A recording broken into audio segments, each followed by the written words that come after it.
Could the world really imagine Donald Trump as the next pope? That was the question swirling around news stations, TikTok videos, and kitchen table talks across the country. For a brief moment, people thought it might actually happen. The Vatican had made an unusual announcement. They were considering non-cardinals for the papacy, something that hadn't happened in centuries. That's when Trump's name popped up. Not in whispers or jokes, but in official conversations. The whole thing started when Pope Francis suddenly announced he would be stepping down. The world gasped. No one saw it coming. Within hours, reporters were standing outside the Vatican with microphones, and millions of people were glued to their screens. The church said they were looking for someone with influence, charisma, and bold leadership. Instantly, the internet did its thing. Memes exploded. People laughed, but then they started wondering, could Trump actually be in the running? Then came the real shocker. A leaked email surfaced from someone high up in the Vatican. It read, "Consider Donald J. Trump." Though unconventional, his reach and following could serve the church well. Everyone thought it was fake until the Vatican didn't deny it. In fact, the next day, they said, "We are not limiting our vision to traditional paths. The world is changing. The church must listen." And just like that, the idea of Pope Trump went from comedy to reality. Soon, Trump was spotted boarding a private jet labeled Rome or Bust with cameras flashing and reporters shouting questions. He smiled, waved, and said, "We're going to make the Vatican great again." Some people laughed. Others cried. But no one looked away. The cardinals, wearing their deep red robes, gathered inside the Sistine Chapel for what they called the most important meeting of the century.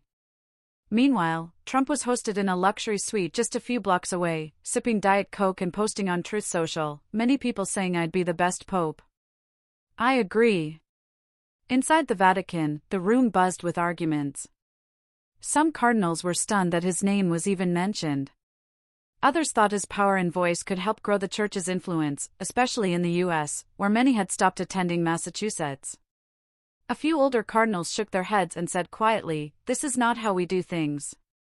Outside, crowds gathered. Some held signs that said Pope Trump equals power, while others begged, "Please, keep politics out of the pulpit." But all waited, eyes locked on the chimney, waiting for the smoke. Then it happened. A source close to the Vatican whispered to the media, "He's made it to the final three." That night, news broke across every major outlet. Donald J. Trump was one step away from being the next pope. The world flipped. Some Catholic leaders from around the globe began pushing back. In Nigeria, Brazil, and even parts of Italy, church groups protested, calling the choice dangerous. But Trump stayed in Rome, confident. He even had a new outfit designed, a white robe trimmed with gold and an embroidered T on the chest. And then, something unbelievable happened.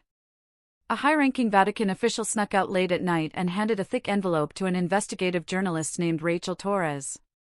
It was marked, "Confidential, the Trump file." Rachel opened it slowly in her hotel room. Inside were photos, documents, and a short note that read, "If he becomes pope, the church will never recover." Rachel's hands shook. She read the first page, eyes widening with every line. There was something inside, something so big, it could destroy Trump's chances, maybe even worse. She gasped.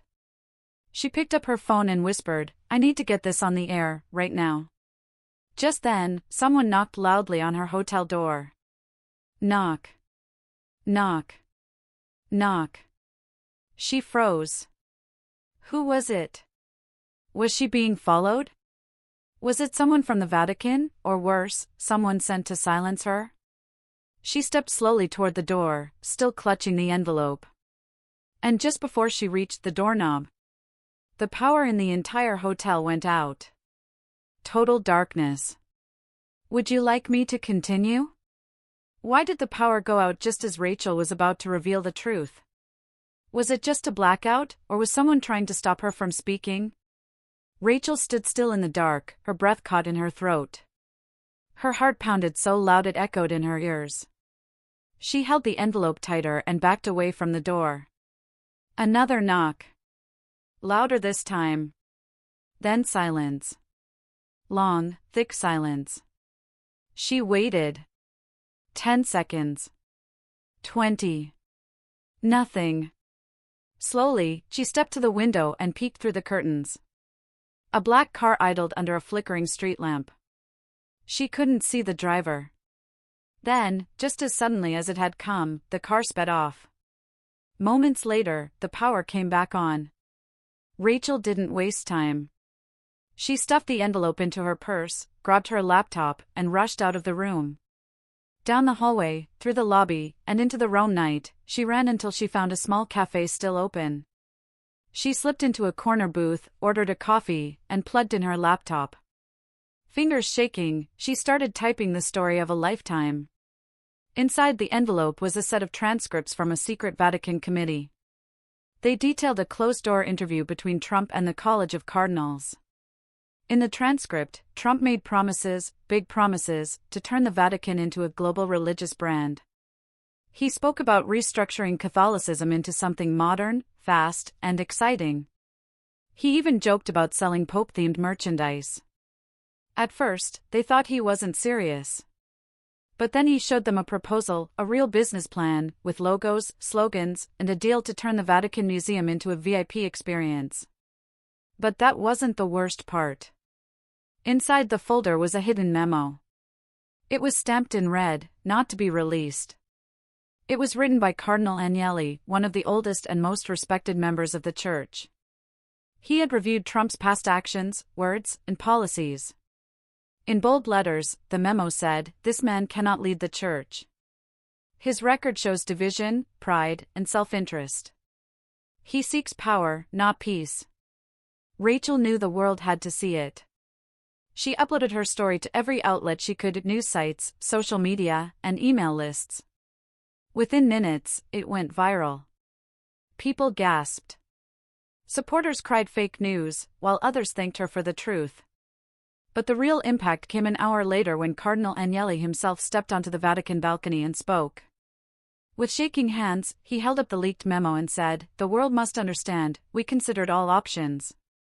But leadership is not a game. And faith is not for sale." Reporters cheered. The crowd outside clapped. Even people who had supported Trump for Pope started having doubts. But Trump wasn't done. The next morning, he held his own press conference from a grand Roman hotel. Dressed in a white suit with gold buttons, he stood beside a giant painting of himself shaking hands with an angel. "They're afraid of me," he said, smiling wide. "They know I'd bring the Church to the future. They know I'd win." Then, he pulled out a phone and played a voicemail, allegedly from one of the younger cardinals. In the message, the cardinal said, "We need someone like you. Don't give up." The press erupted. Was it real? Was the battle still going? Meanwhile, Rachel received another envelope. This time, it came with no name. Just a Vatican seal and a single sheet of paper inside. It said, "You don't know the full truth yet. Keep digging." Rachel blinked. There was more? She thought she had uncovered the big secret. But this note changed everything. She reached for her phone to call her editor, but the screen lit up with a warning. "Unauthorized access detected. Your device is being monitored." She stared at it in disbelief. Who is watching her? The Vatican? Trump's people? Someone else? And just then, the cafe's front door slammed open. A man in a black coat walked in, scanned the room, and locked eyes with her. He was coming straight toward her. Why was the man in the black coat looking directly at Rachel? Did he know about the secret memo?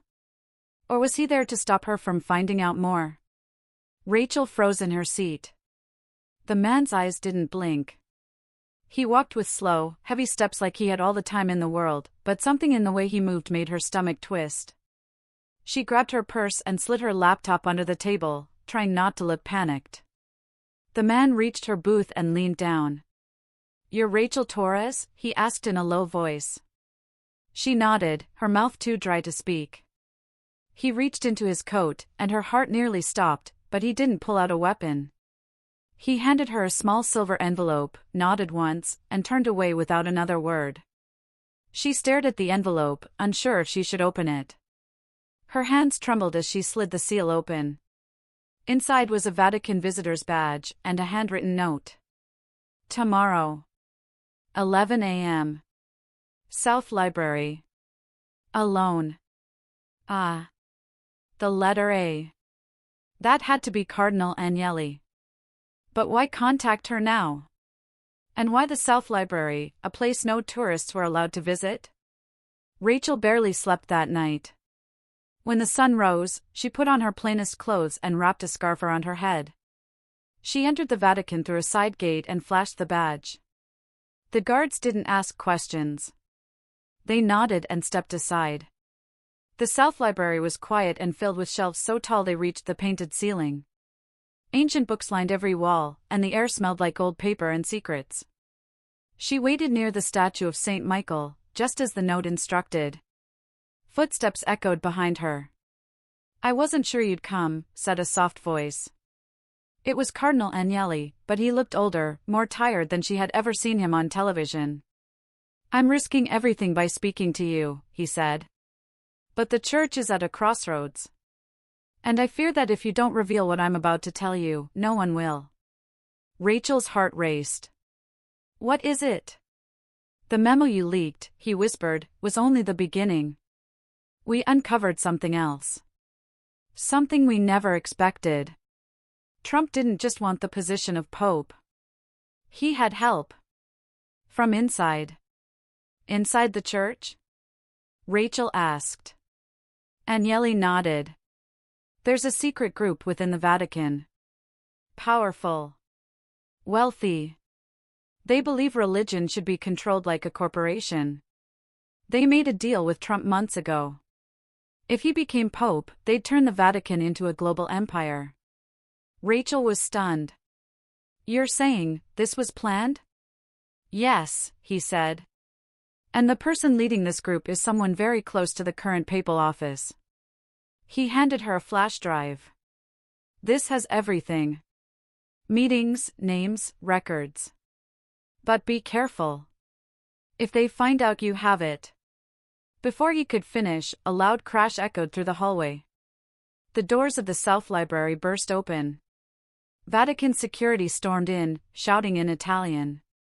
Rachel turned in panic, but Agnelli pushed her back and whispered, "Go now.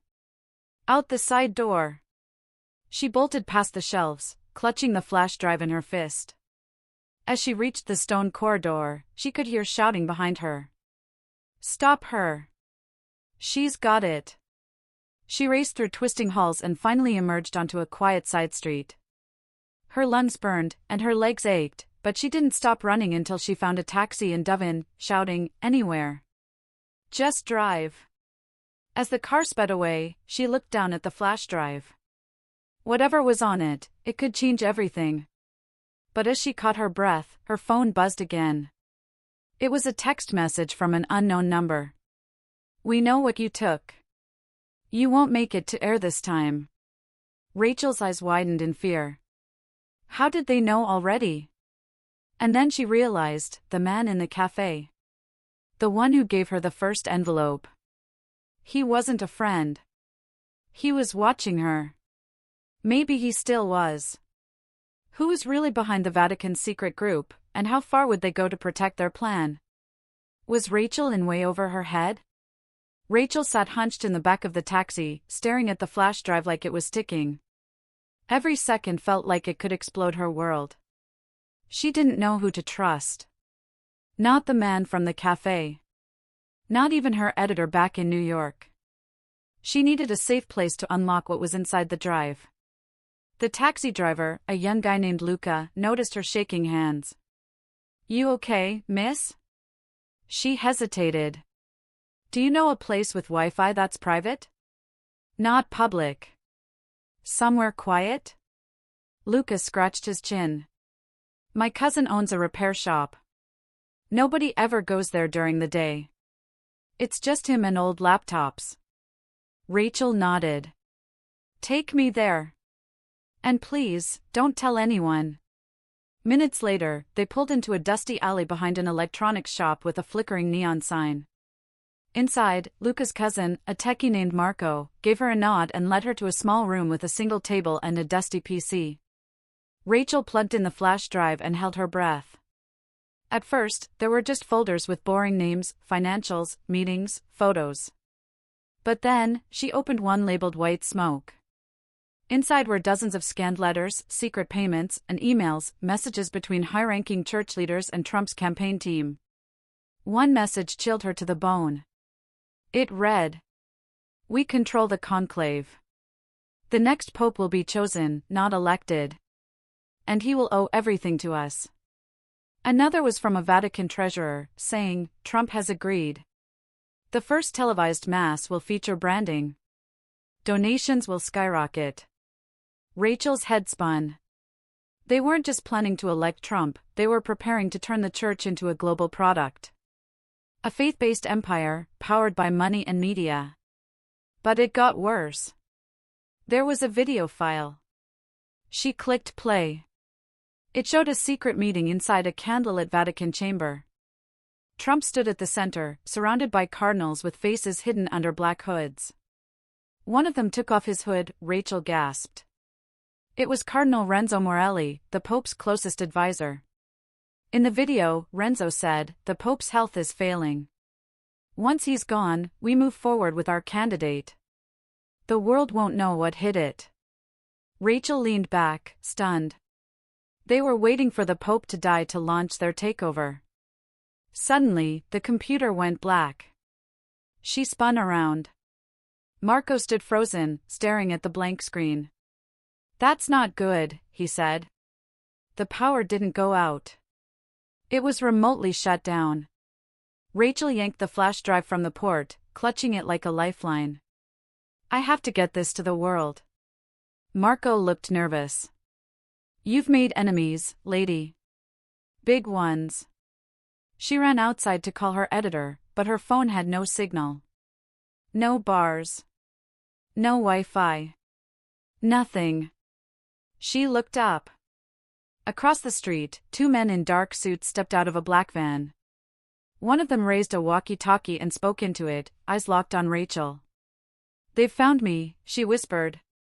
She turned to run, but Luca grabbed her hand. "My scooter's in the alley. Come on." They sped off through the narrow streets of Rome, weaving between tourists and delivery trucks. Rachel held onto him tightly, the flash drive stuffed into her coat pocket. Just as they turned a corner, a black SUV appeared behind them. "They're following us," she yelled. Lucas shouted over the engine, "I know a shortcut." He swerved into a tunnel, and for a few moments, they were out of sight. But as they came out the other end, screech. A second black SUV blocked the exit. Trapped. Lucas stopped the scooter, heart pounding. Rachel looked behind her. 4 men stepped out of the vehicles, wearing dark glasses and earpieces. One of them lifted a small device. It buzzed with a red light. "Give us the drive," he said calmly. "You don't understand what you're dealing with." Rachel's mind raced. They didn't want the world to know the truth. And they'd do anything to stop her. But before she could move, another vehicle pulled up. A Vatican security car. The window rolled down, and Cardinal Agnelli sat in the front seat, eyes locked on her. "Get in, Rachel," he said firmly.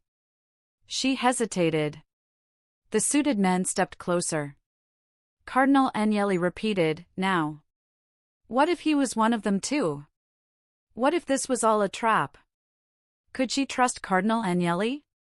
Or was this the final trap to silence her for good? Rachel stood frozen, her feet heavy as bricks. The men in suits closed in, their footsteps slow and steady, like they already knew she wouldn't run. Her heart beat so loud it drowned out the world. Inside the Vatican car, Agnelli's face stayed calm, but his eyes screamed urgency. "Rachel," he said again, louder this time. "I'm your only way out of this alive." Something deep inside her said to trust him. She bolted for the car.